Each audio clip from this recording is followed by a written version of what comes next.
Boa noite a todos. Vamos dar início ao nosso estudo da Sociedade Espírita Estrada de Damasco. Hoje com o tema Eles Vivem. Vai ser uma roda de conversa, né, entre todos nós, amigos, que nos reencontramos a cada semana, graças a Deus e à tecnologia, né, nós ainda continuamos nos vendo, apesar dos pesares, né, da distância física, mas nós estamos aqui. Então, eu vou colocar a música para a nossa harmonização. Vou pedir ao Júlio Filho para fazer a nossa prece inicial.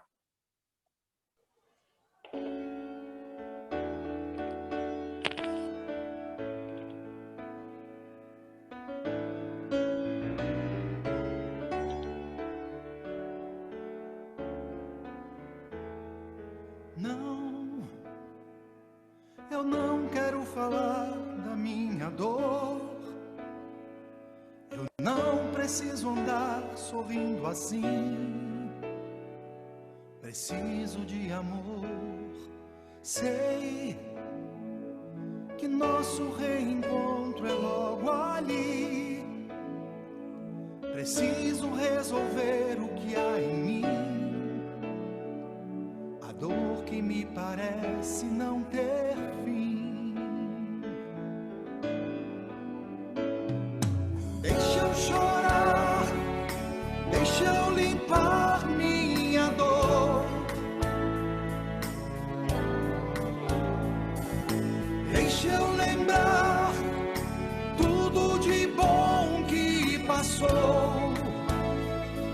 Pra nós não há distância, nada é longe do amor.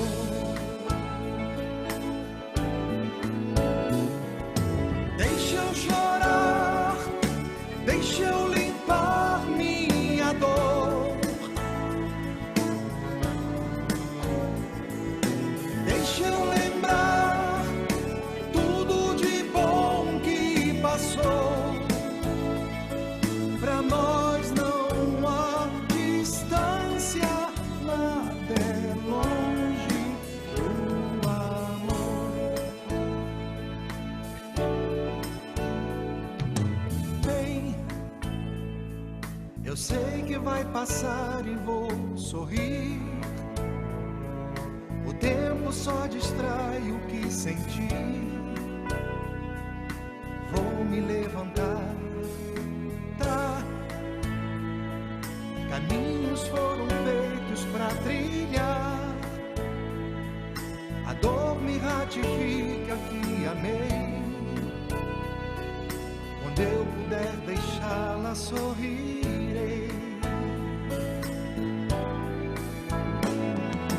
Deixa eu chorar, deixa eu limpar minha dor.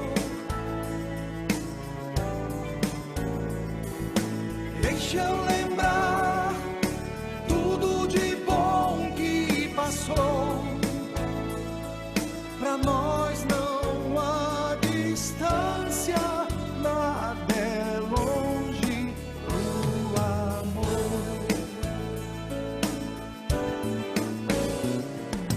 Deixa eu chorar, deixa eu limpar minha dor.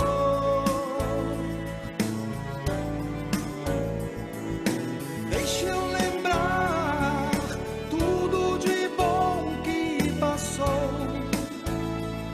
Pra nós não há distância, nada é longe do amor.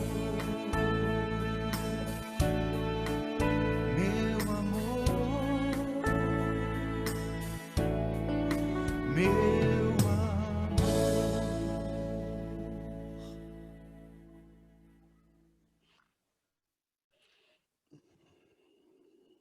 Amado Mestre Jesus, mais uma vez, Senhor, nos reunimos em Teu santo nome para o estudo desse legado maravilhoso que o Senhor nos deixou, que é a nossa doutrina de amor, a nossa doutrina espírita, a doutrina que nos ensina que efetivamente para nós não há distância, nada é longe por amor. Bem a calhar a canção no dia de hoje em que comemoramos ou lembramos aqueles nossos amados que nos antecederam na grande viagem. E é sobre isso que vamos falar no dia de hoje. Então, mestre querido, esse é o caminho que todos nós inexoravelmente trilharemos. Então, que a nossa lição de hoje, o nosso estudo, as nossas reflexões, a nossa troca de ideias nos sirva para nos auxiliar na preparação para trilhar esse caminho que, como nós dissemos, é inevitável. Prepara-nos, mestre. Auxilia-nos. Orienta-nos. E ser conosco, mestre amigo, em mais esta grande oportunidade. Que assim seja, Senhor. Graças a Deus.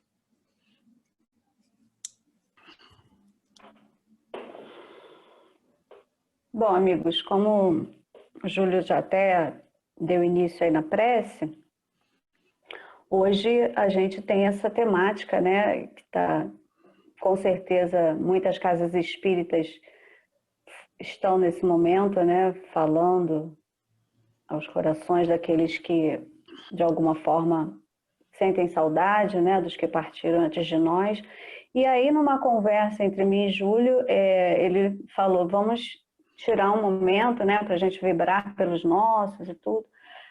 Aí eu, de alguma forma, sugeri, né, que a gente, então, tratasse hoje desse tema, meio que em cima da hora, sim, porque a gente, né, estava com essa dificuldade de conseguir a pessoa para falar hoje, mas já que a gente faria o estudo em cima do Evangelho, né, também sem preparo com antecedência, então que nós falássemos do tema de hoje. E aí eu comecei a ler e ele lembrou dessa página, na verdade ele lembrou, eu tenho uma página de Emmanuel que fala desse tema, né, eles vivem, e a partir daí a gente começou a ler sobre o assunto e trazer algumas informações que eu acho que vão ser, que serão o pontapé inicial da nossa conversa, né? No caso, a página vai ser o pontapé inicial, e eu trouxe alguns questionamentos baseados numa palestra que eu assisti, e como eu falei, não tem o palestrante de hoje, não tem o dinamizador, mas eu trouxe algumas páginas, algumas questões para a gente discutir. Então, vai depender de cada um de nós, da nossa participação, para que o estudo fique interessante, tá bom? Ninguém vai falar aqui sozinho. A gente já não faz isso mesmo, né? Que a gente é falante. Esse grupo que está aí, ó, que menos fala aqui é Valna e Selma, mas de resto o povo fala. Edna está ensaiando aí. Então eu vou começar a compartilhar, iniciando pela página Eles Vivem, de Emmanuel, por Chico Xavier, para a gente poder começar a nossa conversa da noite.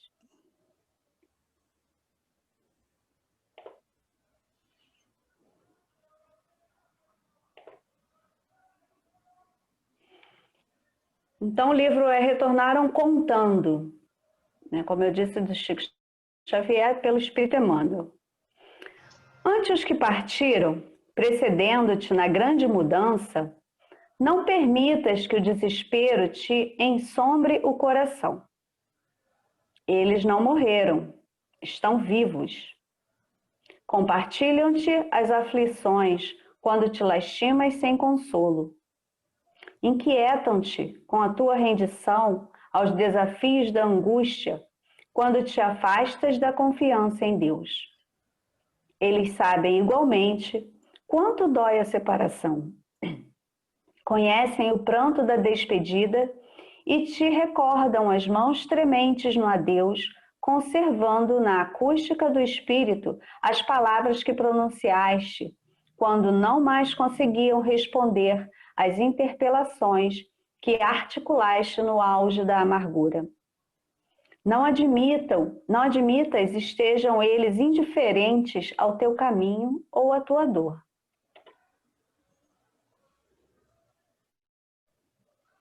eles percebem quanto te custa a readaptação ao mundo e à existência terrestre sem eles e quase sempre se transformam em sirineus de ternura incessante, amparando-te o trabalho de renovação ou enxugando-te as lágrimas quando tateias a lousa ou lhes enfeita a memória, perguntando por quê. Pensa neles com saudade convertida em oração. As tuas preces de amor representam acordes de esperança e devotamento, despertando-os para visões mais altas da vida. Quanto puderes, realiza por eles as tarefas em que estimariam prosseguir. Se muitos deles são teu refúgio e inspiração nas atividades a que te prendem no mundo, para muitos outros deles és o apoio e o incentivo para a elevação que se lhe faz necessária. Quando te dispunhas a buscar os entes queridos domiciliados no mais além, não te detenhas na terra que lhes resguarda as últimas relíquias da experiência no plano material. Contempla os céus em que mundos inumeráveis nos falam da união sem a Deus e ouvirás a voz deles no próprio coração a dizer-te que não caminharam na direção da noite, mas sim ao encontro de novo despertar.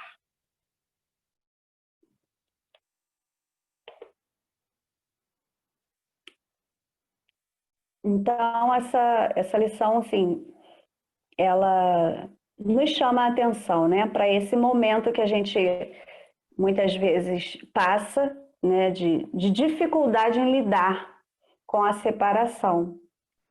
Mas ele vem dizer para a gente que eles estão o tempo todo nos assistindo, nos acompanhando e sofrendo se a gente transpassar, viver o tempo todo esse sofrimento, eles também recebem isso. Então, é um aconselhamento, né? Como que a gente tem que lidar com essa situação, né? E aí eu abro já a palavra para vocês, para essa discussão inicial em torno dessa página. Eu queria fazer um comentário, né? Logo, à medida que vão falando, né, a gente vai ouvindo os amigos espirituais e diz assim: antes que partiram, precedendo-te na grande mudança, não permitas que o coração em desespero te assombre o coração. Eles não morreram, estão vivos. Aí na segunda estrofe diz assim: compartilham-te as aflições quando te lastimas sem consolo. Inquietam-se com a sua rendição aos desafios da angústia quando te afastas da confiança de Deus. E logo que me veio uma coisa muito doida dos nossos dias, é o Big Brother Brasil. Todo mundo faz parte de um grande Big Brother, não é isso? Em que alguns de nós saem da casa antes. Mas a gente continua, aqueles que saíram da casa e deixaram os amigos lá na casa, continuam assistindo o programa e torcendo por eles, né?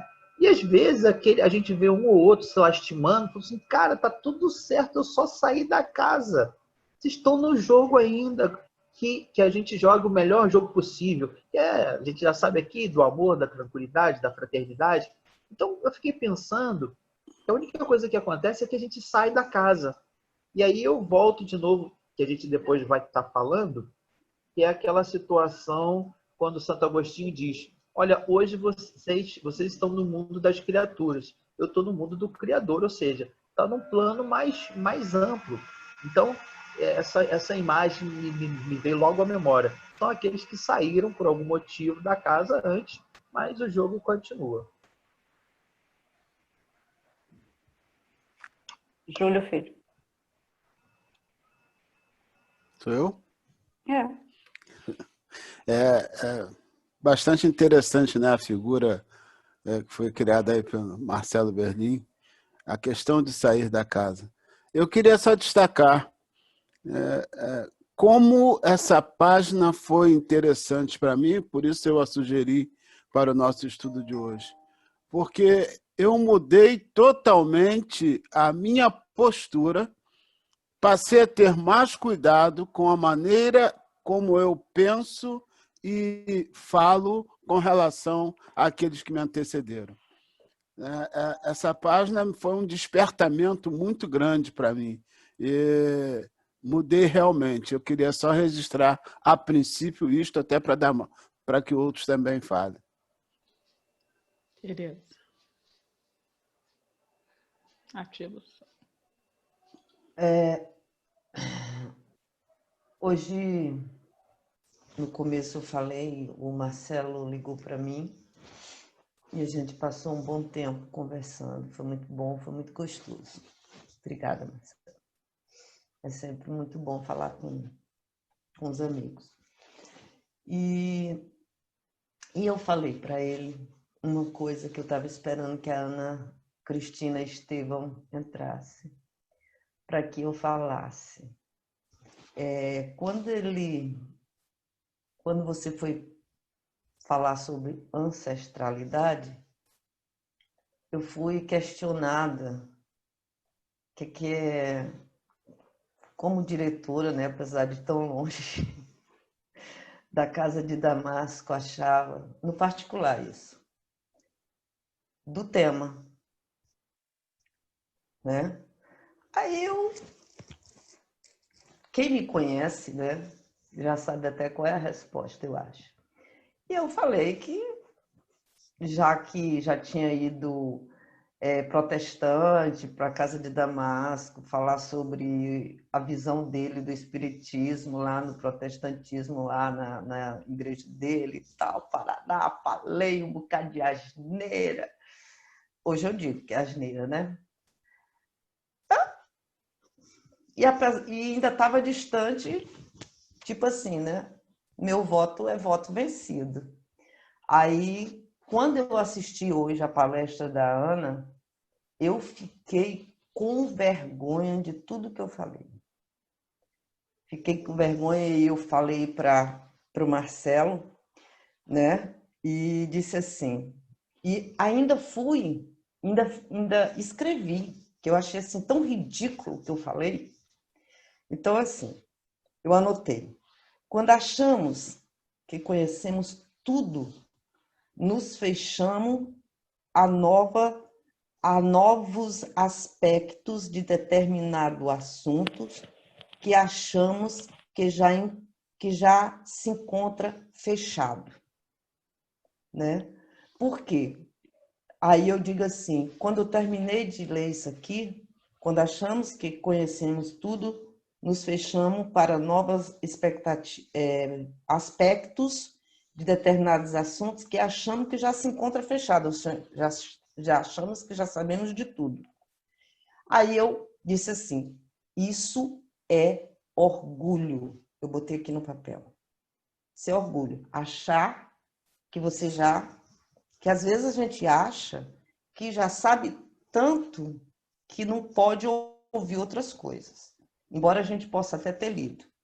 E eu quero agradecer a Ana Cristina pelo tema, porque ancestralidade, gente, se não fosse isso, eu não estaria aqui nesse momento, né? Então, tinha tudo a ver, tem tudo a ver com a gente. Por que eu fiz essa volta para chegar agora no comentário, porque eu levantei a mão? Porque quando eu estava aqui, durante a música, eu estava bastante concentrada na letra, e teve um momento lá que a música fala que o lugar, eles se foram, mas não estão longe, alguma coisa assim, eu não sei bem, porque é uma música nova, então eu não conheço. E aí me veio à cabeça, assim, do nada, uma mensagenzinha de Exupéry, se é assim que se fala, que o longe é um lugar que não existe. E nessa hora que eu falei isso, por trás me chega uma pessoinha, segura meu ombro firme no sentido de firmeza moral, e diz assim, eu estou com você. E eu só posso traduzir que seja, pelo sentimento que eu estou sentindo, que seja a minha avó. porque, como eu sei que ela trabalha no movimento espírita do estado do Ceará, ela tem, eu digo que ela tem essa firmeza, essa força moral para chegar e dizer assim, estou contigo, né? E aí eu me emocionei, estou emocionada, né? Porque a gente realmente não está só. E, Ana, ela é minha ancestralidade, né? Minha avó querida, que eu amo. Muito obrigada pelo seu tema. E obrigada também, Jaque, pelo seu tema, que já começou assim, me invadindo de emoção, tenho dito. Carminha. Curioso que eu também vou falar um pouquinho sobre o tema da Ana, porque ele também foi muito importante para mim. Eu até comecei a falar aqui no próprio dia da reunião, porque eu censurava a minha irmã, que acha muito importante ir no cemitério, limpar os túmulos, colocar flor em todos os desencarnados familiares nossos. E eu achava isso uma besteira, porque não tem mais ninguém ali. Mas, refletindo durante o estudo da Ana, eu cheguei à conclusão, que a canção do Alexandre também fala isso, que o que a gente faz, o nosso sentimento, é um afago para eles. A memória, né? Quer dizer, é uma acolhida para a memória daqueles que partiram. Então, eu não me coloquei no lugar deles, de como eles recebem isso. Porque o mais importante não é o ato dela ir fazer, é o que a leva, né? O que faz com que ela vá até lá é o carinho, sabe? A lembrança, o carinho por aqueles que foram. E o sentimento é o que tem importância. E eu estava bobamente achando bobagem o que ela faz, porque eu estava olhando para um gesto material e eu não estava olhando para o que importa. A emoção, o carinho que vai junto de cada gesto que a gente faz. Quando é isso que tem importância, né? Para aqueles que se foram. A maneira como ela encontra de lembrar carinhosamente é fazendo esse afago. Então, no dia que a Ana fez o trabalho dela, eu me toquei disso.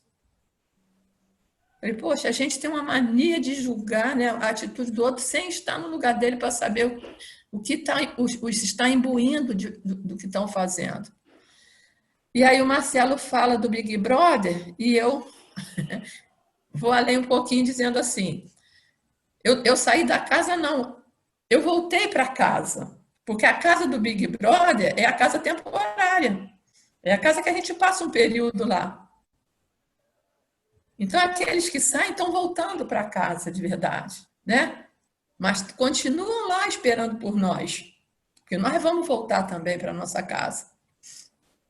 Então, é tudo muito concatenado, muito ligado, e a gente tem que estar atento, sim, a tudo isso. A gente tem que estar lembrando dessas pessoas, sim, mas imbuído de um sentimento, sim, de saudade. E um sentimento positivo, de enviar vibrações boas, nunca de desespero. Eu acredito que a maioria de nós espíritas já não guarda esse desespero todo, porque nós, guardadas as proporções, dependendo de como foi, né, o desligamento, o desencarne, tem, no caso do nosso companheiro Chico, que os 2 filhos foram levados de forma violenta, né, é mais difícil de você aceitar, porque fica, e como ele falou, como ele confessou no outro dia, que fica uma culpa. Será que eu falhei em alguma coisa? Por que será que foi desse jeito? Mas isso também não ajuda. Então, a gente precisa ajudar o companheiro que está se sentindo assim. Abraçar, sabe? Amparar o que ficou, porque também nós daqui a pouco vamos estar indo para lá. Vamos estar nos reencontrando lá e vamos querer ser lembrados, né? Com carinho. Sei lá, esse tema mexe mesmo muito com a gente. É um parêntese, né, Carmen? Eles, assim como nós também, nós receberemos, eles recebem as nossas vibrações, o nosso sentimento. Não importa o gesto, Importa é o sentimento que nós estamos depositando naquele gesto. Isso é que você disse, é que eu estou só repetindo. Tenho dito, Marcelo. Boa noite a todos. Eu, no início do estudo, eu comentei com vocês que foi um tema que eu estava conversando durante o dia sobre esse tema de ancestralidade. Eu hoje cheguei atrasada até porque eu estava fazendo uma série de coisas. Eu falei, não, eu tenho esse compromisso e esse compromisso eu paro o que eu estiver fazendo e eu vou para esse compromisso. Mas isso, até falando de ancestralidade, você começa a perceber o compromisso que os teus próprios antepassados te mostraram. Eu já disse aqui anteriormente que o meu pai era um bandista e nós questionávamos muito porque era um trabalho que a idade já não permitia que ele estivesse tão presente, mas ele dizia, não, eu assumi um compromisso. Então, quando ele assumiu esse compromisso, e independente da condição que ele estivesse naquele momento, ele ia para o compromisso que ele tinha assumido. E isso passa para a gente uma responsabilidade, para a gente, que eu falo, os filhos, né? os descendentes, uma responsabilidade espiritual. Hoje, as minhas filhas são umbandistas, a minha irmã é espiritualista, mas de uma outra religião. Eu custei muito a conhecer, e eu conheci o kardecismo, o espiritismo de uma forma que eu sempre questionei, porque para mim a religião ela tinha que oferecer mais do que você dá. E, no entanto, eu fui percebendo que as coisas acontecem de uma forma diferente. Falar sobre ancestralidade, para mim, foi um tema que me foi sugerido de imediato, e quando eu falei sobre a participação de uma outra pessoa, de uma outra religião que tem uma outra visão, é mostrar que esse conjunto, até porque no momento em que eu vi a questão no Livro dos Espíritos falando que esse conjunto fazia a união, de todos nós, que é o que nós estudamos, é o que a doutrina prega, que é a união de todos. Independente se a pessoa pensa de um jeito ou não, mas se eu mostro para ela, através do sentimento, do carinho, uma outra versão, a parte do orgulho, a parte da vaidade, ela vai se diluindo. Eu hoje estou... falei agora há pouco com uma tia que é espírita também, e ela estava falando agora, olha, eu não sei bem como eu vou fazer, mas eu acho que a gente está levando muito a sério essa questão agora do Covid. Não, isso já estamos tomando as devidas precauções, as coisas vão acontecendo. A gente pode retornar. E nesse minuto agora, durante o dia, o meu tio, o marido dela, acabou de ser internado aí no Rio com Covid. Uma pessoa com 65 anos de idade, já estava no hospital, já foi para um outro. Então, aquilo para mim, aí ela na mesma hora, por que eu estou falando isso com vocês? Porque na mesma hora ela me mandou uma mensagem. Ai, Ana, eu errei porque eu subestimei. Eu achei que se eu tomasse só os devidos cautelas, precauções, eu hoje não teria levado o Covid para casa, porque o marido não saía de casa. E aí eu começo a pensar, não, eu acho que esperava que eu fosse falar que realmente você... Não, eu não falei isso porque ela já estava tão sentida. E isso também é ancestralidade, é você entender que o que eles fizeram lá atrás, eles fizeram que era o entendimento que eles tinham naquele momento. Mas que a gente, à medida que nós vamos nos esclarecendo, que nós vamos entendendo um pouquinho mais o que é o Espiritismo, o que nós precisamos estar em conjunto, o quanto é importante você ligar para uma pessoa simplesmente para dar um bom dia para ela, para ouvir a voz, sabe? E aí você começa a se questionar nesse sentido. Eu comentei com a Tereza até algum tempo que a gente vai acompanhando as pessoas e a gente já vai entendendo um pouquinho qual é o nosso papel. E eu acho que o nosso papel é conciliar, é chegar nesse conjunto de mostrar para as pessoas, de ajudar as pessoas da maneira que a gente puder. Então, eu agradeço muito pela oportunidade que vocês me deram de falar sobre ancestralidade, pela oportunidade até de conhecer o Espiritismo, porque quando eu cheguei questionando muito, sim, mas eu acho que isso foi bom porque eu fui vendo na prática, no dia a dia, e fui entendendo as coisas que eu estava vendo. Então, eu agradeço a vocês muito por essa oportunidade e por tudo. Obrigada. Berlim, ativa o som.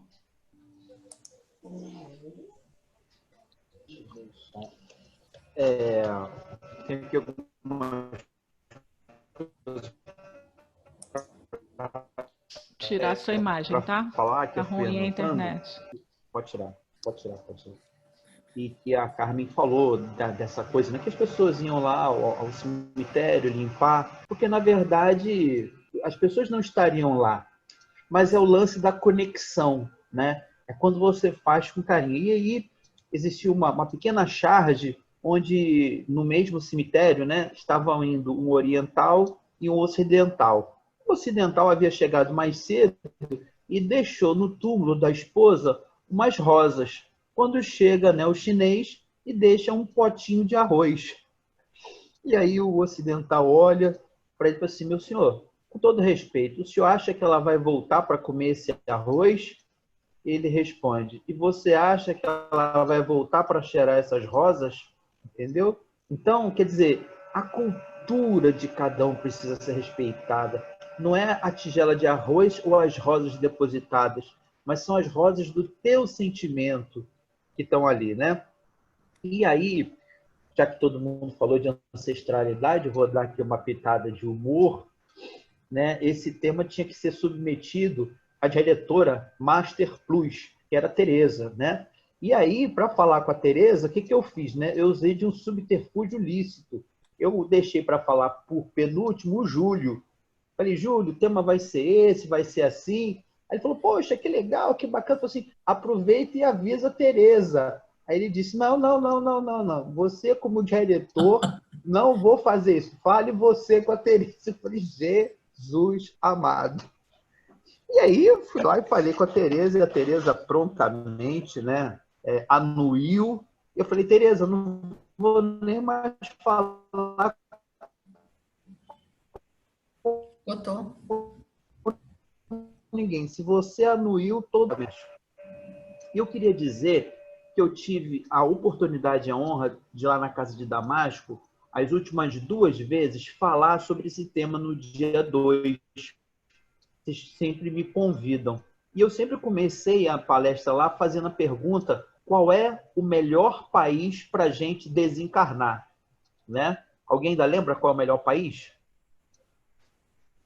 Não lembra, né? É o México. O México é o melhor país para a gente desencarnar, porque o Dia dos Mortos lá é uma festa, onde todos eles vão aos cemitérios, falam, né, levam as coisas que o falecido gostava, e é muito aquilo que a gente vê nessa no comentário de Santo Agostinho, falem comigo, mas sem solenidade, falem como vocês falavam antes, e das mesmas coisas. Ou seja, eu estou vivo, cara. Eu só passei para o outro lado. É como se alguém ficasse triste porque o amigo foi para Porto de Galinhas. Por que eu vou ficar triste? O cara foi para Porto de Galinhas, está até melhor do que eu, que estou aqui no Longe Iguaçu. E isso muda a cultura do país, a cultura como a gente trata essa solenidade, que deve ser tratada com solenidade, muda. Então, quer dizer, eu achei muito interessante a cultura do México, e eu tive a oportunidade de falar isso lá no meu estudo, que é uma festa. E para quem quiser entender um pouquinho mais, vejam o desenho animado Viva a Vida. É uma festa. Tereza.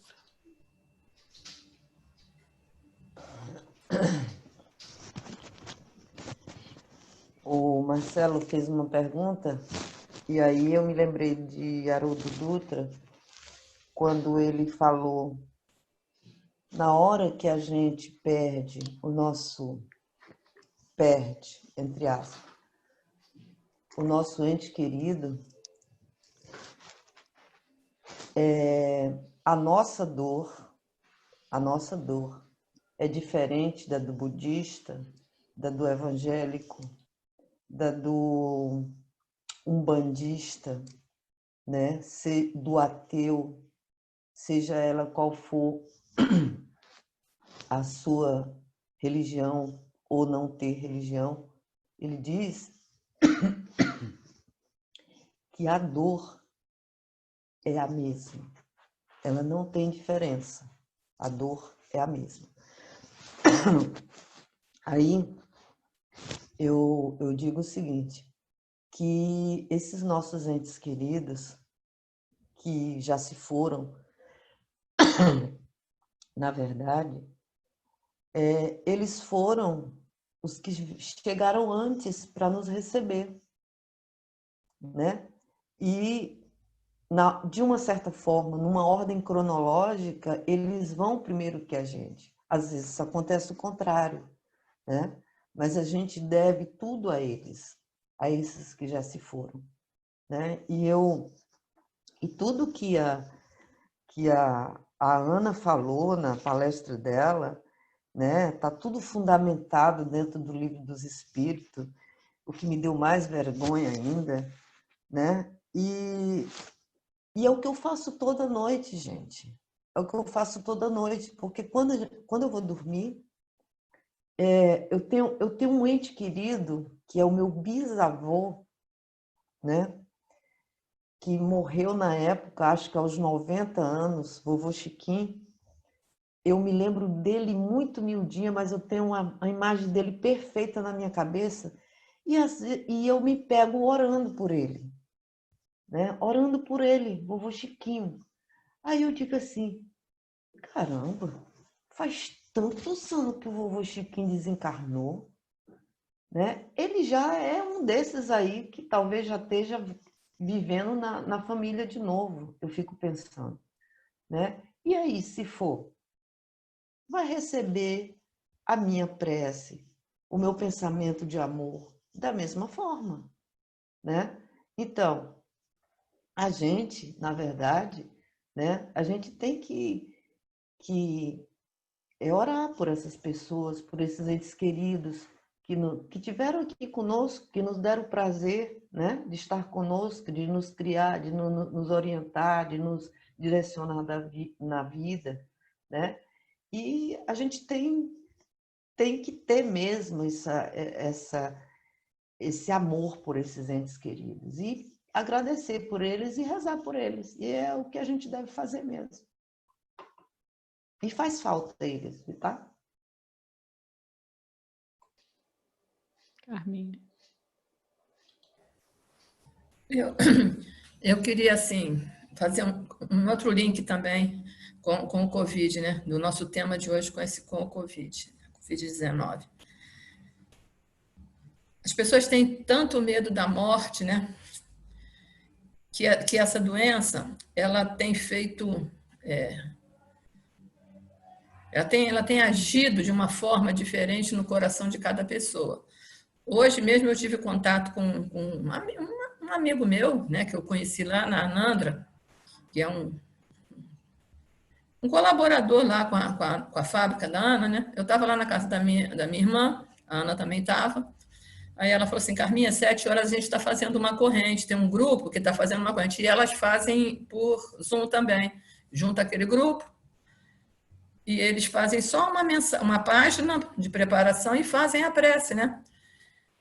E quem que é que está lá presente? Esse amigo. Ele ficou uns 40 dias hospitalizado, ainda não se recuperou do Covid, está com uma sequela grave no controle motor. Os pés dele perderam o apoio, ele não consegue andar, sabe? Ele não tem controle da articulação do pé, dos 2 pés. Então, ele anda com muita dificuldade, ele enfaixa o pé para o pé endurecer, a fisioterapeuta faz isso, e ele anda no andador com uma dificuldade terrível. O que acontece? Um certo dia, houve um evento lá na Casa de Cultura e a Ana convidou esse colaborador dela para ir lá. E eu encontrei com ele lá no evento, falei, oi, seu Rodrigues, que bom ver o senhor aqui, o senhor é simpatizante do espiritismo? Ele falou, não, minha filha, depois que morrer eu não quero saber de nada, eu só quero saber de enquanto eu estou aqui. Depois que acabar isso aqui, eu não quero mais saber de nada. Então, ele pensava dessa maneira.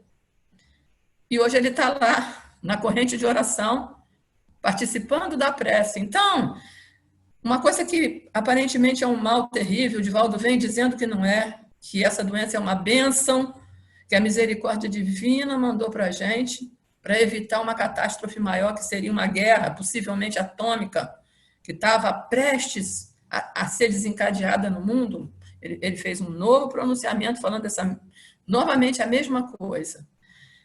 Então, a gente pensa na lição que essa doença está trazendo para as pessoas. Não fosse isso, esse homem continuaria vivendo só a vida material, sem se importar com nada além disso. No entanto, ele está lá.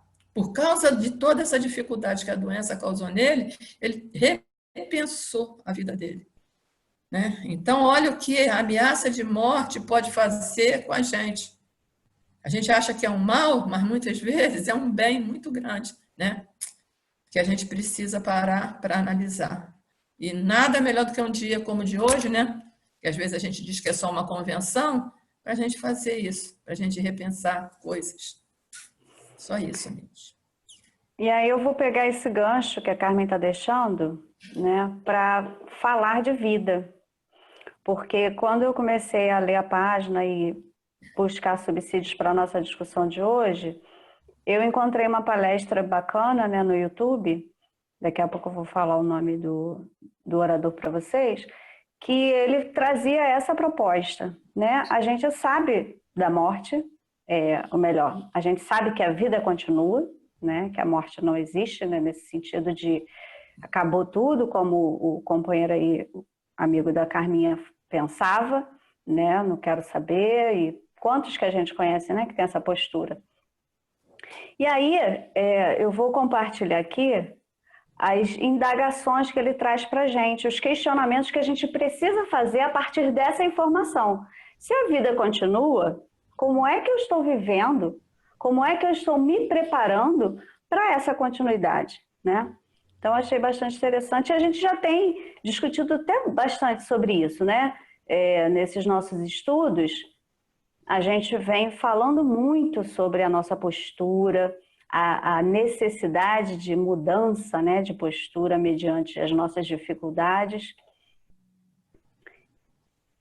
E aí é o Hélio Tinoco Reis, é o nome dele. Bastante interessante, depois, se vocês quiserem assistir tudo, é bem legal a forma como ele aborda o tema, né?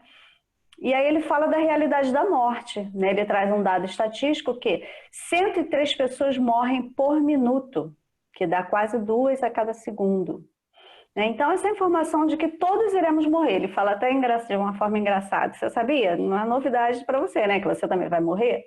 Então, é assim, a gente já já entende isso, apesar das dificuldades, né, Júlio? Meu marido tem dificuldade com isso, mas é isso, a gente sabe disso, que a gente vai retornar. E a Carmen falou muito bem, né, na figura do Big Brother que o Marcelo usou, a gente vai retornar à nossa verdadeira casa, né, que são as nossas origens. Tereza, já vou lhe dar a palavra, tá? E aí a gente pensa, né, se a gente sabe que a gente está aqui de passagem, para qual finalidade? Qual é a finalidade da gente estar aqui? O que a gente tem feito? Qual a proposta de vida, né? E por que a morte nos convida à vida? Eu vou deixar a Tereza falar para a gente poder continuar. Não? É só para a gente iniciar os pensamentos, Tereza. Pode falar. Abre o microfone.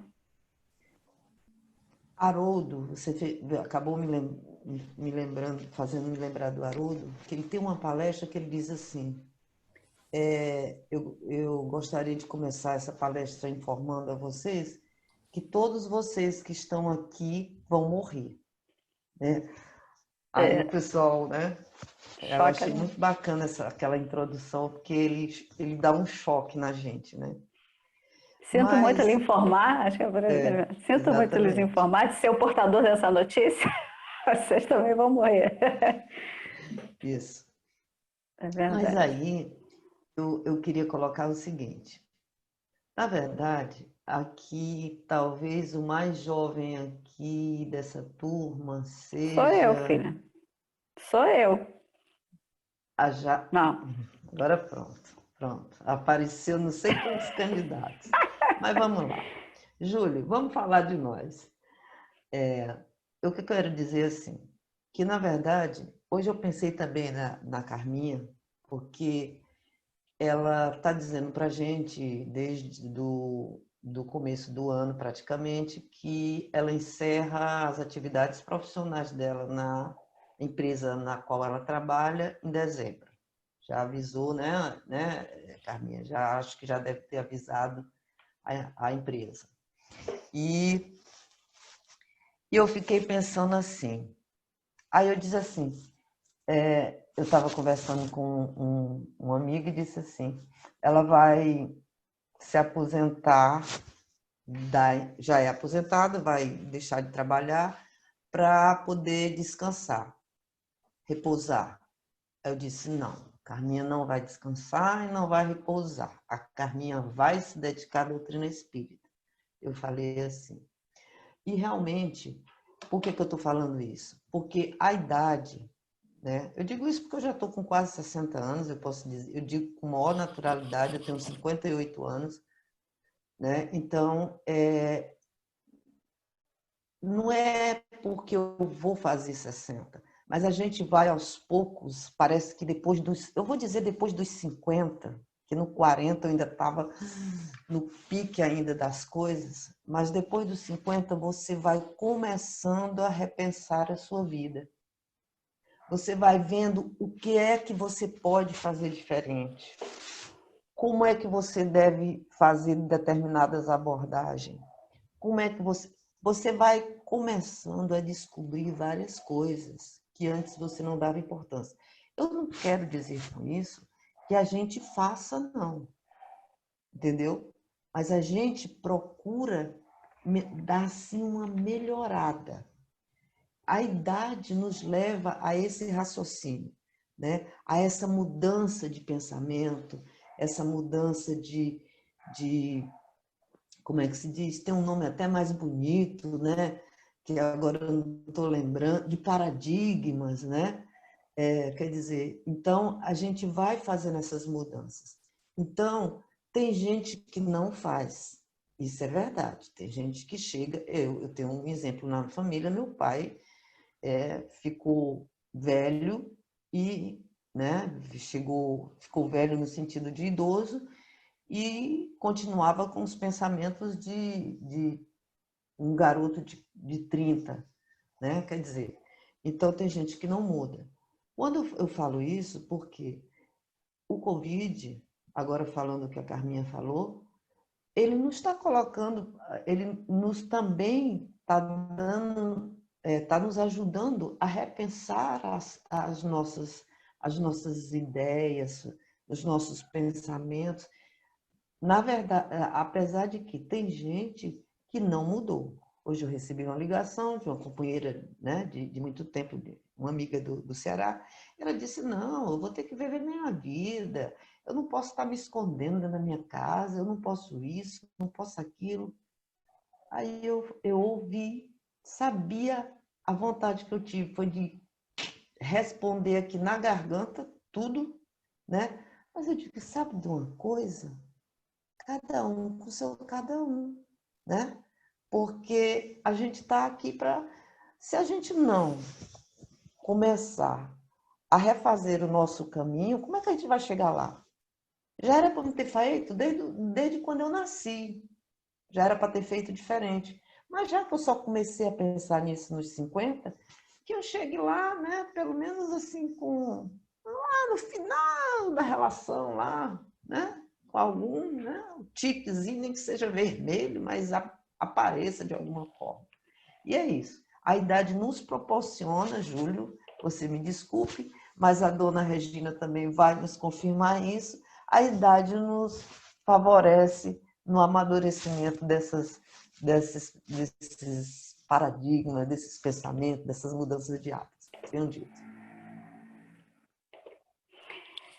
E aí, Tereza, né, dentro do que você falou, a gente já foi apresentado ao Espiritismo, né?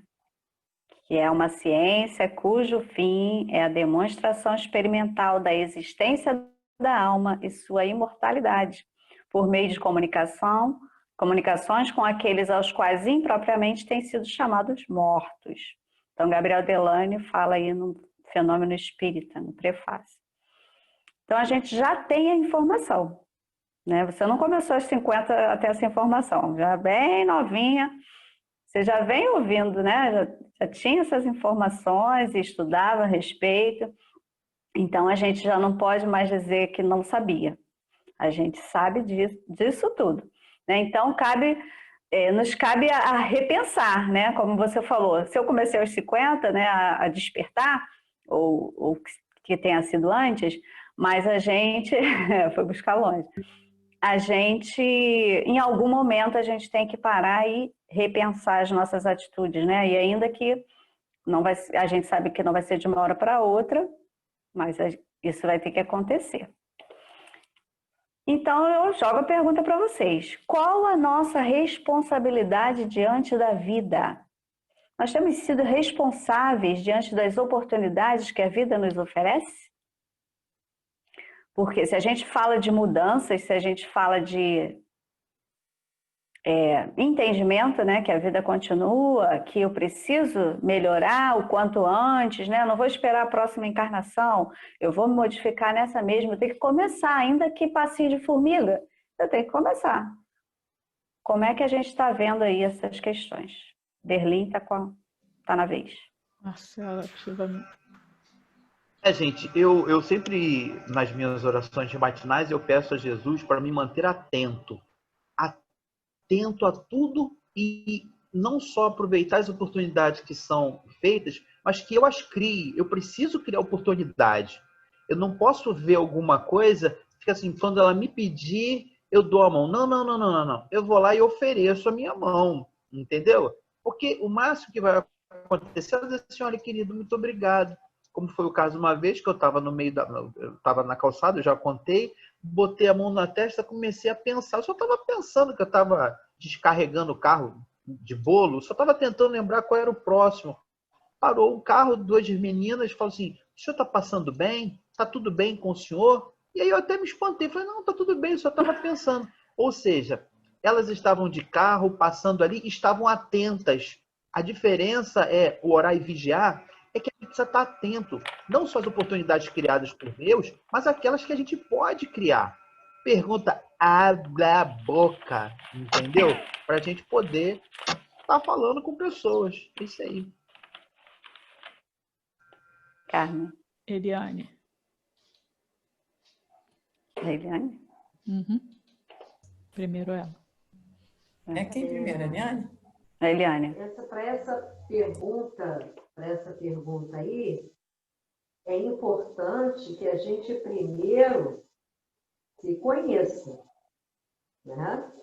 Senão a gente não vai nem saber o caminho por onde começar para a gente se melhorar. Se a gente não conhecer as nossas sombras, conhecereis a verdade e a verdade vos libertará. Que verdade é essa? A nossa verdade. Quem nós somos, de verdade. Então, o caminho é, primeiro, realmente, o autoconhecimento, após a reforma íntima. Primeiro o autoconhecimento, depois, naturalmente, a reforma íntima. Por isso que é tão importante essa revista diária, proposta até por Santo Agostinho, né? O caminho é sempre o autoconhecimento. A partir daí é que a gente vai conseguir realmente avançar.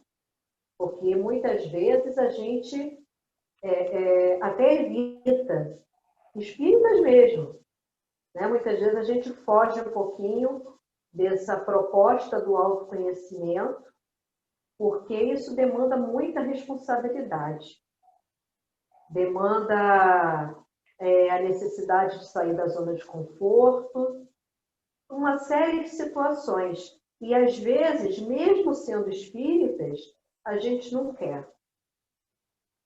Então, essa eu acho que tem que ser a primeira proposta, que é a do autoconhecimento. Tenho dito.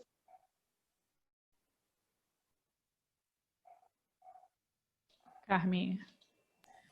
Com certeza, uma coisa que a doutrina espírita faz pela gente é nos auxiliar a não fazer aquelas coisas que vão contra, né, o que a gente aprendeu. Mas aí a gente vai e esbarra numa questão importante, que eu nunca sei o número, né, do Livro dos Espíritos, quando os benfeitores espirituais dizem para Kardec que não basta apenas não fazer o mal. Nós vamos responder também pelo bem que a gente deixar de fazer. Primeiro que nós temos que fazer o bem no limite das nossas forças, porque nós vamos responder também pelo que acontecer em decorrência de não termos feito o bem. Então, qual é a nossa responsabilidade? A Jaqueline deixou a pergunta para a gente.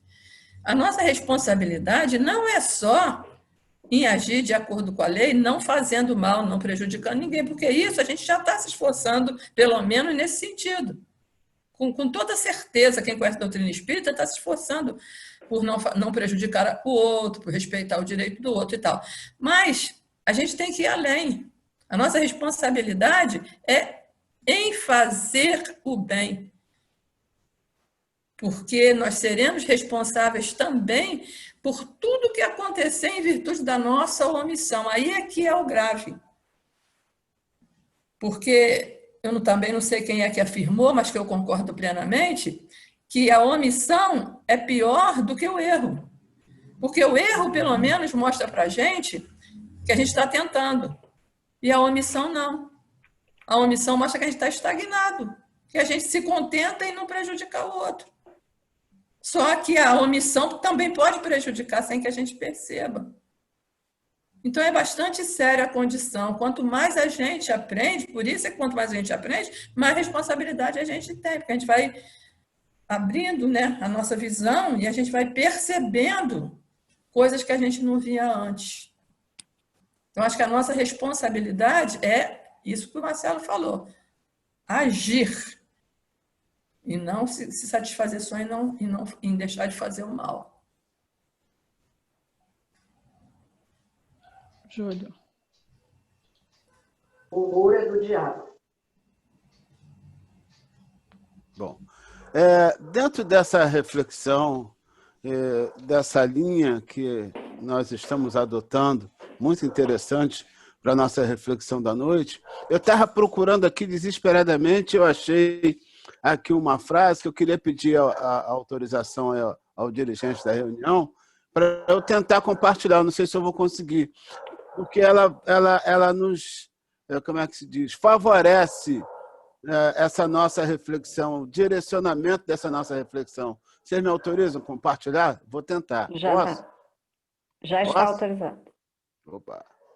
Deixa eu ver se eu consigo. Só se você tiver tomado o remédio que o despertador tocou agora. Não dava. Eu estava aqui. Não vai poder. Eu estava aqui trabalhando aqui para poder compartilhar a página. Cancelado o Veja só. compartilhamento. Tá aí, tá aí. Já tá? E aí eu queria nos concitar, né, uma reflexão acerca dessa colocação de Kant. Eu queria lembrar, inclusive, que o Gilberto Gil fez uma música em cima dessas palavras de Kant. Né? Deixa eu ver aqui onde é que está. Deixa eu tirar aqui da direção. Se vale a pena viver, e se a morte faz parte da vida, então morrer também vale a pena. Gilberto Gil diz isso numa canção dele, diz, se a morte faz parte da vida e se vale a pena viver, então morrer também vale a pena se a gente teve o tempo para crescer. É o que nós estamos falando aqui, né? Se a gente teve o tempo para crescer. Crescer em que sentido? Crescer no sentido da evolução, da caminhada, de poder ter feito coisas interessantes, boas, edificantes, de ter enxugado as lágrimas, como a Carmen falou, não é só o mal que a gente deixou de fazer, mas o bem que a gente não fez. Então, se a gente fez todo esse bem que nós pretendíamos, ou que nós deveríamos, porque nós sabemos que quando nós chegarmos do outro lado, o que mais vai nos afligir é o sentimento de ter perdido tempo, de não ter feito aquilo que precisávamos ter feito. E isso me incomoda bastante. Eu sempre questiono ao Criador, eu pergunto a Ele, né, para que eu tenha essa informação. Será que eu estou fazendo nesta minha existência aquilo que era necessário que eu faça ou que eu fizesse para não chegar com tão pesaroso do outro lado? Eu mesmo tenho consciência de algumas lacunas que eu deixei ao longo da minha vida, né? Então, o quanto isso me será pesaroso?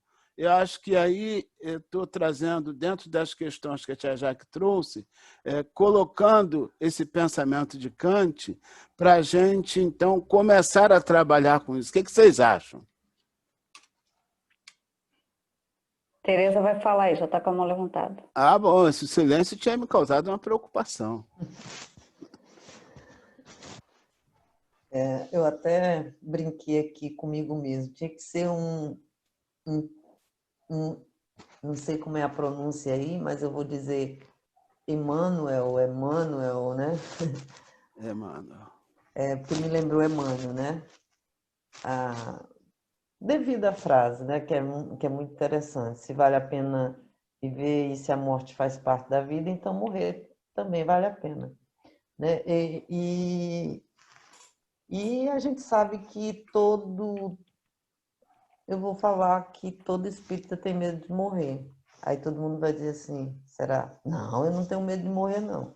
Eu tenho medo da forma como eu vou morrer. Mentira. Tenho medo de morrer, sim. Porque eu falo por mim, porque exatamente pelos motivos pelo qual o Júlio colocou agora, né? Quando ele diz assim, eu tenho as minhas dificuldades. Todos nós sabemos das nossas dificuldades, né? E como é que a gente vai chegar com essas dificuldades do outro lado, né? Do outro lado, que é bem aqui, né? Não é lá em cima, nem lá embaixo, é aqui, ó, né? Então, é muito importante a gente pensar nisso, né? Não empurrar de barriga, como se diz, porque a gente tem uma outra encarnação, eu posso deixar para a próxima. Eu não vou me entender com fulano, porque eu vou deixar para a próxima. Não tem, a gente tem que se entender com fulano ontem, né? Tem que correr atrás.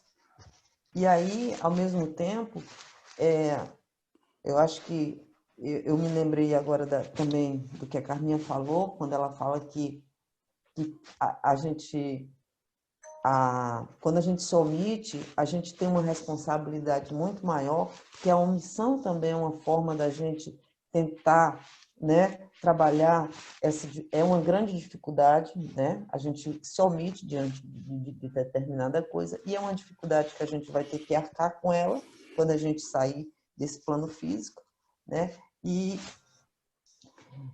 pensando nisso, a Eliane viu meu sofrimento na época.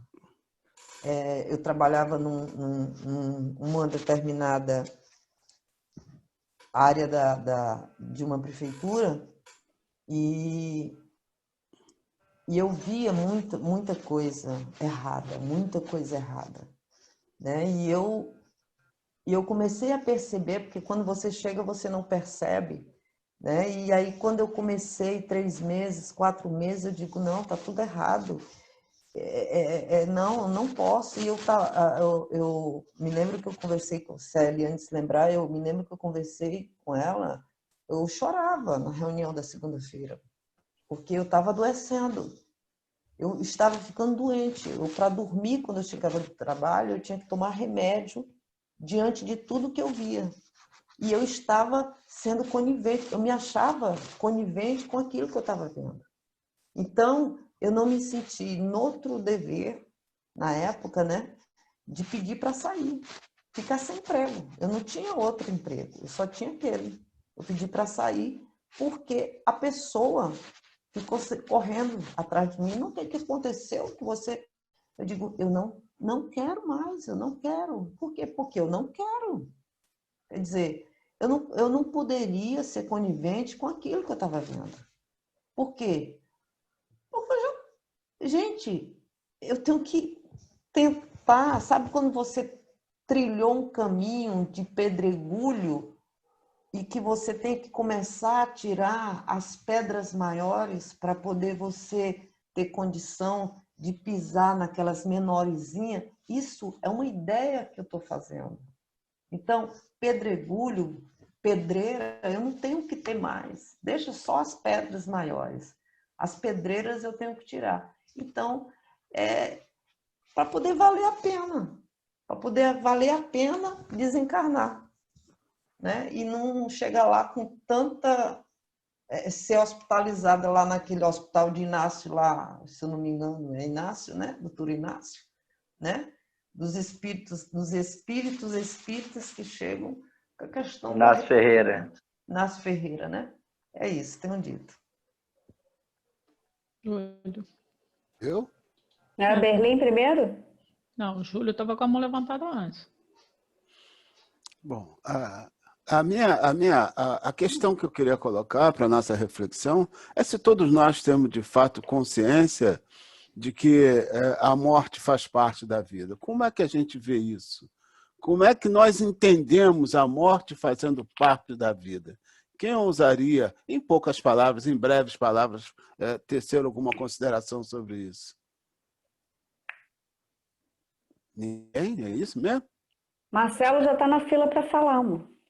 Ah, sim, sim. Marcelo, você ousa responder minha pergunta? Não.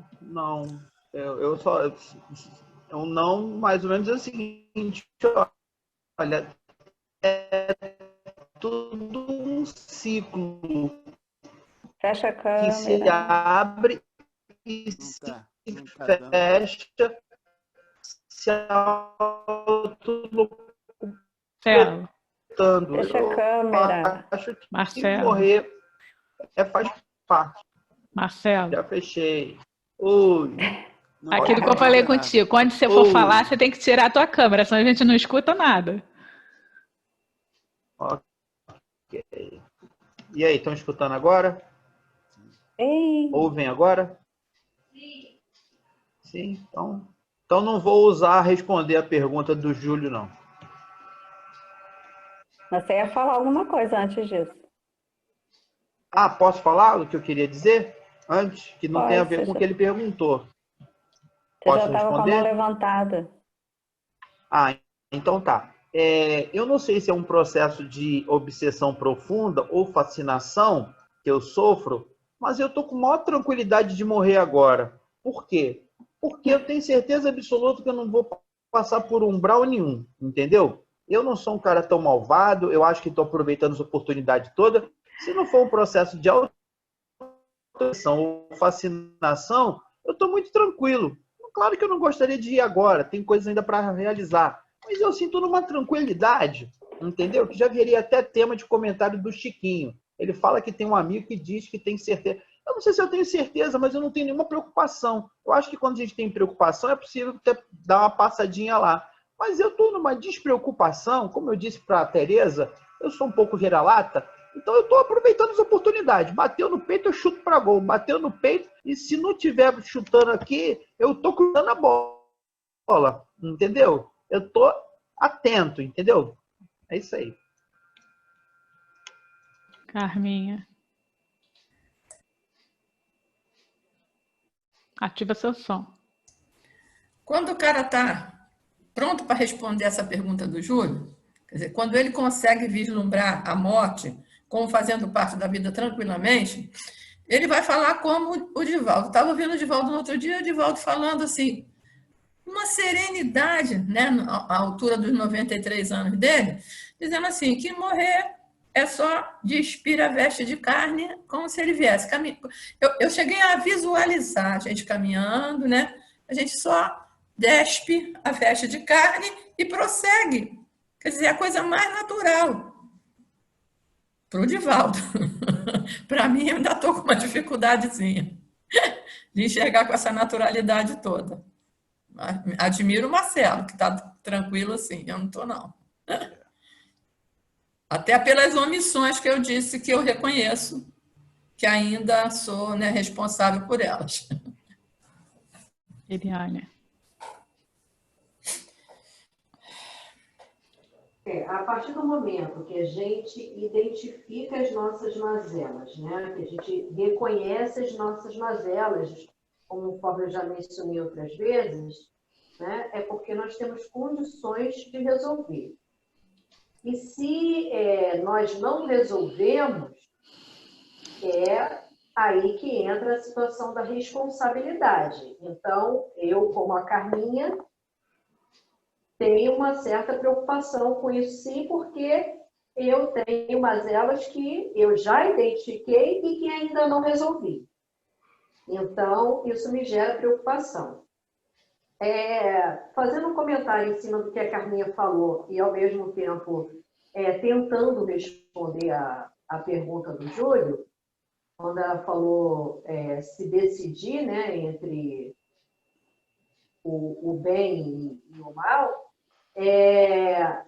não fazer o bem por si só já é um mal, né? É aquela velha historinha do cara que fica em cima do muro e que de um lado está Jesus e que do outro lado está o diabo, e Jesus fica chamando ele para vir para o lado do bem, e o diabo lá parado, não é nem com ele, lixando as unhas, e o cara lá olhando para um, olhando para o outro, e Jesus chamando, e o diabo nem é com ele. Aí, por fim, o cara pergunta para o diabo, né? Poxa, Jesus ali está me chamando, mostrando que está fazendo questão ali, que eu vá para o lado dele, para o lado bem, não é? E você aí, diabo, não está se importando, né? Comigo, você não está fazendo questão. Aí ele falou, o muro que você está em cima já é meu. Você já está do meu lado. Então, se a gente não se define realmente, se a gente se omite, né, quando não deveria se omitir, que já é deixar de fazer um bem, a gente já está praticando o mal. E ou várias outras situações. Então, a gente precisa realmente vigiar. Vigiar a todo tempo. Todo tempo. E isso já é uma parte aí da resposta com relação à pergunta do Júlio, né? Que já é viver a morte, já pensar fazendo parte da vida. como a Jaqueline colocou no início, né? Nós estamos aqui só de passagem, né? Sabemos que é uma escola. É como se a gente estivesse vivenciando um ano escolar. De que forma nós estamos vivenciando aquele ano? Será que a gente estudou o que poderia estudar? Será que a gente se dedicou da forma como poderia? Será que fizemos tudo que poderíamos fazer que está ao nosso alcance? Né? Em convivência com os colegas, em respeito ao professor, isso comparando com o ano letivo. Será que a gente fez tudo ali que poderia estar ao nosso alcance? E isso é estar se preparando para o retorno à nossa pátria. Se a gente cumpriu a etapa de forma a fazer tudo que estava ao nosso alcance diante da nossa consciência, porque amanhã nós vamos perceber coisas que fazemos hoje que não identificamos, não estávamos identificando como sendo uma coisa equivocada.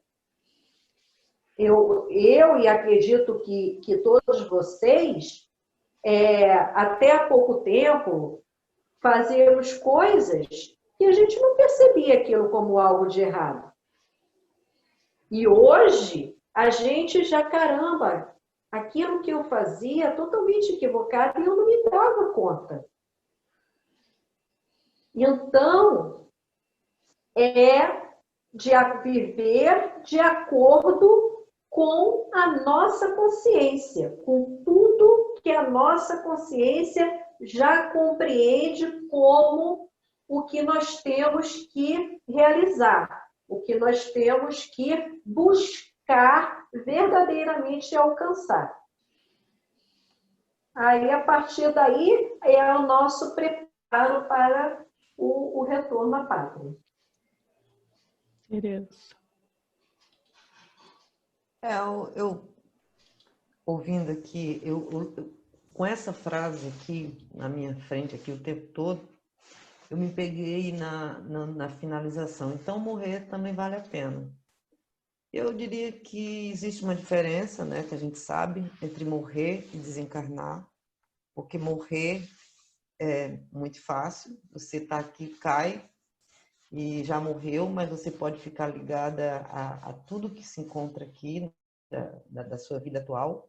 E desencarnar é realmente cortar toda a ligação, pelo menos a princípio, é se libertar, né? Então, eu diria que realmente desencarnar, né, vale a pena sim. Por quê? Eu raciocinando melhor agora. Porque através dela é que a gente tem aprendido, né, através de várias mortes, várias desencarnações, a gente chegou até onde nós chegamos hoje, né? Aprendemos. E se não fosse ela, né, talvez a gente estaria lá no canibalismo, lá no planeta primitivo. Então, apesar da gente temer a morte, ela tem uma grande importância na nossa existência espiritual, que é exatamente essa escola que nós estamos aqui. Aí a gente deixa essa escola e vai para outra escola.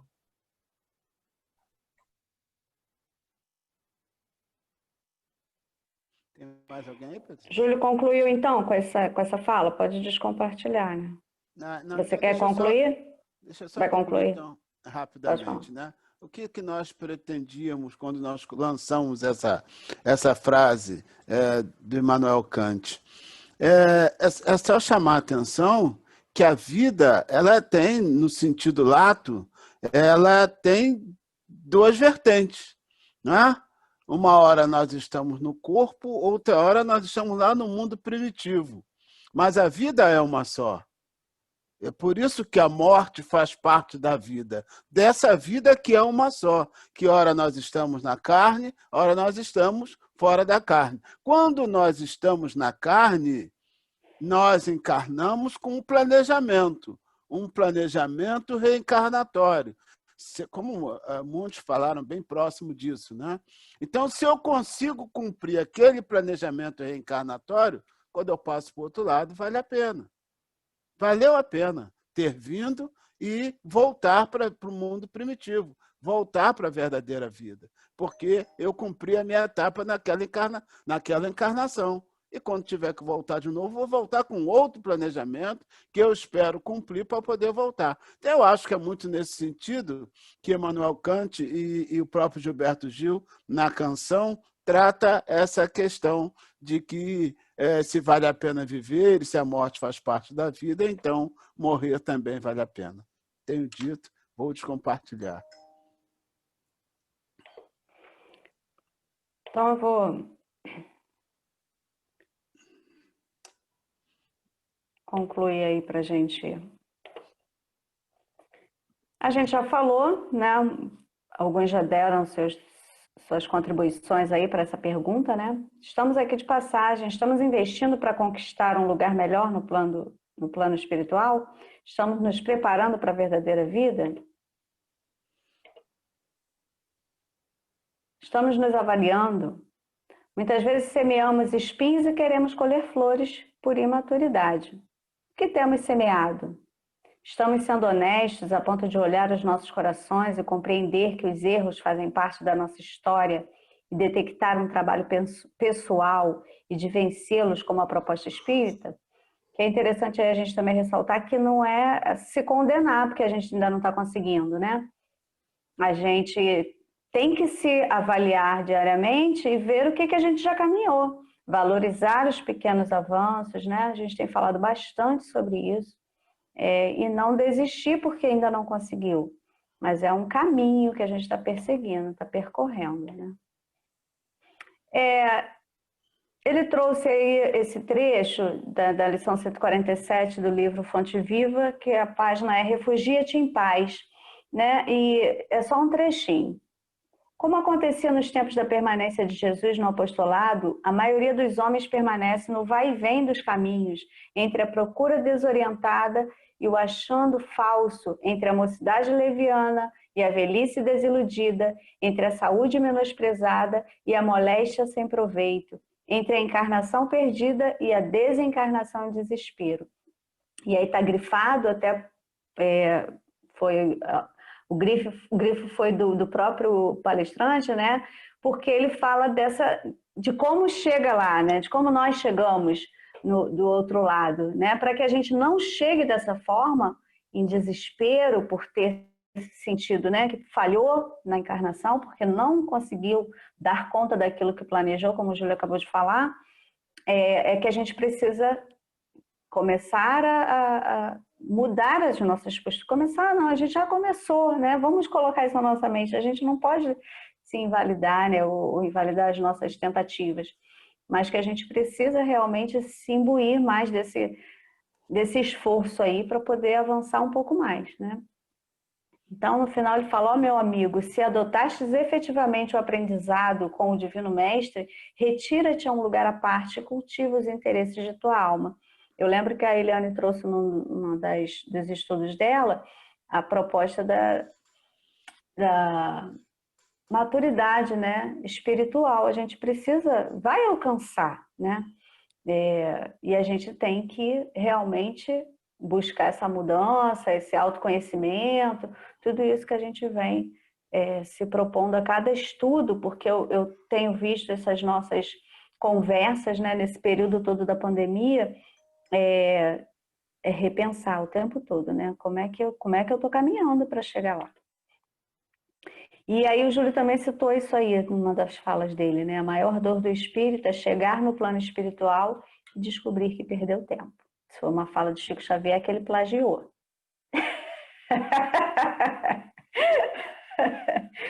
Na verdade, eu vi lá na sua preparação. E aí veio o ensejo de falar. Eu não queria falar porque eu sabia que você ia usar. Mas eu não consegui conter, como diz meu filho, foi mais forte que eu. Mas foi muito bem colocado, foi bem usado, no momento certo. De jeito nenhum. E aí, gente, já está caminhando para o final e a gente acabou conversando bem, acho que vai ser difícil de completar, mas só tem 2 trechinhos do texto Vinha de Luz. Ele fala da porta estreita, e aí não vou me deter muito ao texto, né, que é para a gente pensar. A gente, lá no final, mais é tarde, rogam a porta estreita e recebem-na, entretanto, recuaram no instante do serviço justo. E porque se acomodaram muito bem nas portas largas, volvem a integrar as fileiras ansiosas daqueles que procuram entrar de novo e não conseguem. Quer dizer, a gente sabe que o caminho é esse, é a porta estreita. Mas quando a gente chega aqui, a gente esquece tudo, né? Esquece do planejamento, esquece tudo que combinou e erra, falha e, né, acha que acabou, que não vai dar tempo. Não, a gente sabe que nós vamos ter outras oportunidades, mas que a gente tem que começar agora, né? Então a gente realmente se sente falindo, se sente faltando com o Criador, né? Para terminar, ele fala aí da escritura individual. É uma outra página no Vinha de Luz mesmo, já é a lição 94. Em geral, porém, ao homem comum esse contrato entre servo encarnado e o Senhor Supremo parece extremamente impreciso e prossegue experiência fora de rebeldia em rebeldia. Nem por isso, todavia, a escritura, principalmente nos parágrafos da morte, deixará de cumprir-se. O momento, nesse particular, surge sempre com múltiplos pretextos para que as determinações divinas se realizem. No minuto exato, familiares e amigos excursionam em diferentes mundos de ideias, através das esferas de perplexidades, do temor, da tristeza, da dúvida, da interrogação dolorosa, e apesar da presença tangível dos afeiçoados no quadro dos testemunhos que lhe diz respeito, o homem tende sozinho no capítulo da morte aos itens da escritura grafada por ele mesmo, diante das leis do Eterno Pai, com seus atos, palavras e pensamentos de cada dia. E aí a gente tem as escolhas, né? A gente vai pensar nas escolhas que a gente faz, que a gente muitas vezes é influenciado, a gente até culpa, né? Vamos dizer, aos obsessores, aos amigos que falaram e eu acabei cedendo, aos conselhos que me deram e eu achei que estava certo. Mas somos nós que fazemos as escolhas. E os colegas de vez em quando falam isso, lembram, né? Que, a gente, falando até do suicídio, podem até sugestionar, mas é você que vai fazer, né? E aí, Tereza, nessa hora é você e sua consciência. Então é isso, somos nós indivíduos, né, responsáveis pelas nossas escolhas, que vão nos direcionar aí para um caminho melhor, A Tereza exemplificou aí há pouco, né, falando da decisão de se excluir daquela situação que ela via como errada. Então foi a escolha que ela fez. Vai passar um sufoco? Vai ser difícil? Vai, mas daqui a pouco eu vou me restabelecer. Fala, Júlio Filho. Aí, se nós fazemos mais escolhas, nós não cumprimos bem o nosso planejamento reencarnatório. E aí, morrer não vale a pena. Quando se cumpre bem o planejamento, aí morrer vai valer a pena. Percebe? Dentro da ideia de Kant, que Gilberto Gil, naquela canção magistral, vem e direcionou para nós. Tenho dito. E aí, já caminhando para o final, porque já chegamos ao nosso horário, né? A proposta dessa conversa é que a gente tenha, né, uma caminhada melhor para que a gente não se arrependa, né, lá quando chegar do outro lado. E que a gente vai encontrar os nossos, que a gente tem que pensar de forma positiva. E aí a Edna hoje deu a sua contribuição para o nosso estudo, né, sem nem saber. Ela colocou lá no nosso grupo do Damasco uma mensagem de Santo Agostinho. Marcelo, rapidamente, já que vamos aproveitar e a gente vai ouvir agora na voz de Antônio Fagundes. Eu até tinha copiado o texto, mas ele falou, não, vamos colocar o vídeo e tudo.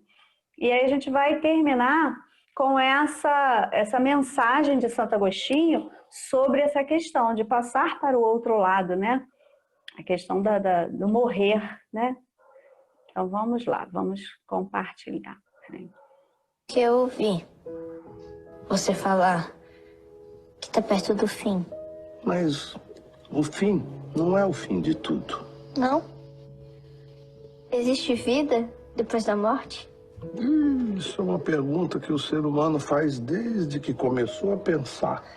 E ainda não chegaram a uma conclusão, viu? Uns acham que existe, outros acham que não. Por um acaso, eu estava lendo um poema lindo sobre a morte, de Santo Agostinho. Poderia ler para você, você quer?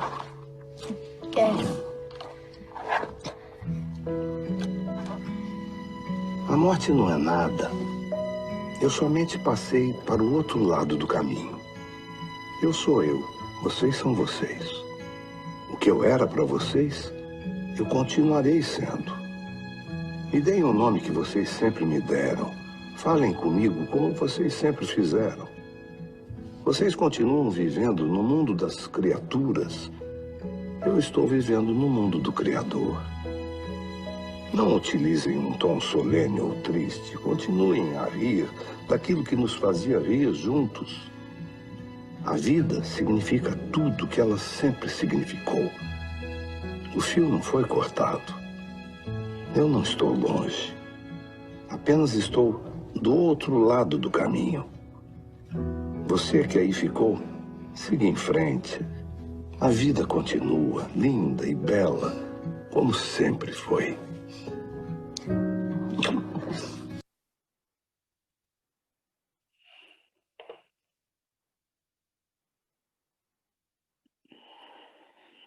É isso.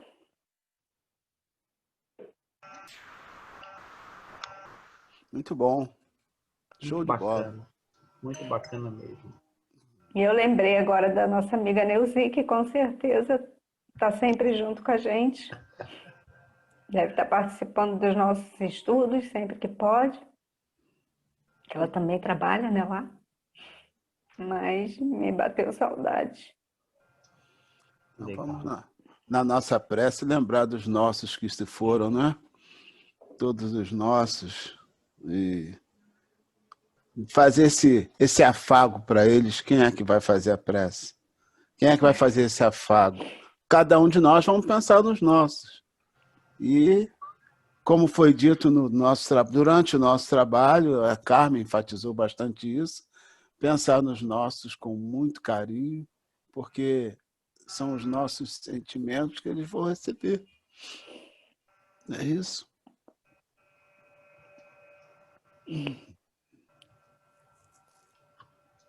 Carmen, Posso quer fazer a mais a prece? prece? A Tereza já pediu, pode.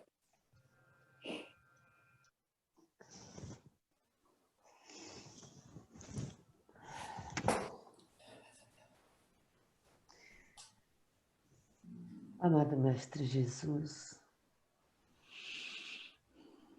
queremos te agradecer nesse momento pela oportunidade, pelo tema que foi delicadamente elaborado para ser colocado hoje para a gente de uma maneira suave e emocionante, onde a gente faz uma reflexão sobre a nossa vida, sobre o que nós estamos fazendo, sobre os que já foram antes de nós, o que nós estamos enviando de pensamentos para eles e nos fazendo lembrar, Senhor, que eles vieram bem antes de nós preparar esse chão, esse espaço para nos receber. Queremos aqui, Jesus, te rogar bênçãos de luz sobre cada ente querido nosso que estamos aqui, dentre nós. Durante o estudo, nós lembramos dele. Tenha sido ele um parente, tenha sido ele um amigo. A gente lembrou e a gente derramou as nossas lágrimas. Porque realmente cortar esse vínculo é muito doloroso ainda para nós. Faz parte do estado em que nós vivemos. Nós somos espíritas, mas nem por isso não deixamos de sentir a dor, a ausência do corpo, da presença do ente querido. Te rogamos, Senhor querido, por todos aqueles que antecederam a gente lá na estrada de Damasco, que chegaram, plantaram a semente e hoje a gente colhe os frutos. Dentre eles, Senhor Jesus, que eu me lembre agora, que eu me lembro todas as noites, carinhosamente, a Jaque já falou, a nossa irmã Neuzi, mas me lembro também do seu Adilson, me lembro também do seu Valdir. São pessoas que a gente conviveu e que a gente sente muita saudade ainda, muita. E vai sentir. A dor Carmelina vai ser Magalhães. aliviada, mas a saudade sempre vai existir. E Janete. por Janete, também, que foi outra companheira que a gente conheceu, maravilhosa, que estava ali nos recebendo também. Todas as reuniões nos recebia carinhosamente, às vezes uma silenciosa, mas às vezes uma palavra que tocava profundamente a gente. Jesus, ampara cada companheiro nosso, que já foi, mas que deixou a semente para que esses companheiros da Casa de Damasco, que começam os trabalhos agora, no mês de novembro, já na próxima semana, que eles possam, Senhor, dar continuidade a essa semente. Ilumina, Senhor, cada um de nós, na noite de hoje, que a gente possa sair daqui com a seguinte imagem. O que é que a gente pode fazer, Jesus, para melhorar de tal forma que quando a gente se vá também, Senhor, a gente possa ser lembrado com tanto carinho como a gente se lembra dessa turma que já foi. Obrigada, Jesus, pela noite de hoje. Que possamos ter um sono tranquilo para um despertar cheio de muita força, de muita fé, de muita esperança. Que assim seja, graças a Deus. Graças a Deus. Graças a Deus. Bom, antes de parar a gravação, eu quero anunciar, né, que a gente vai... Hoje será a nossa última segunda-feira virtual. Nós do grupo gestor, né, conversamos, temos conversado esse período todo para ver qual é o melhor momento. A gente ainda tem as dificuldades, mas a gente vai se esforçar para que tudo dê certo, né, e a gente vai voltar à nossa reunião presencial na próxima segunda-feira. Mas às quartas-feiras, os nossos estudos serão virtuais ainda. Então, Marcelo hoje já está completando a escala de novembro e de dezembro nesse formato. Segunda-feira lá no Damasco, quarta-feira virtual. Para que a gente continue, né, mantendo aí os nossos contatos com os nossos novos amigos, que agregaram a nossa família Damasco, lá de Petrópolis, pessoal de Portugal, de Curitiba, que a gente não quer se afastar, com certeza, né? Então, é uma forma da gente manter esse contato. Mas a gente também precisa acolher essas pessoas que têm dificuldade com a tecnologia, que não conseguem participar, que estão com muita dificuldade emocional, né?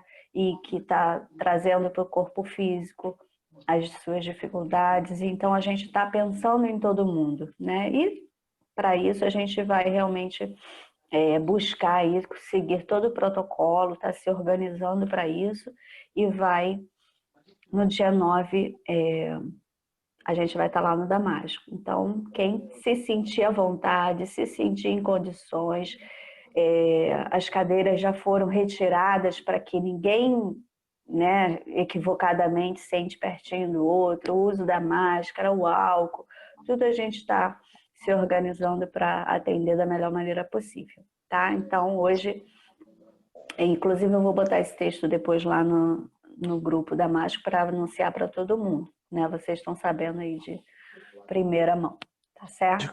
De qualquer sorte, Jaque, é bom lembrar que nós vamos buscar com o máximo de brevidade possível que transmitir as nossas palestras de segunda-feira, né, para aqueles que estão mais distantes e aqueles que ainda não podem ou que não se sentirem à vontade para estar conosco presencialmente, possam nos assistir pelo YouTube e tudo mais, né? Vamos nos esforçar para isso. Então tá, gente, eu vou encerrar aqui a nossa gravação para a gente continuar a nossa conversa.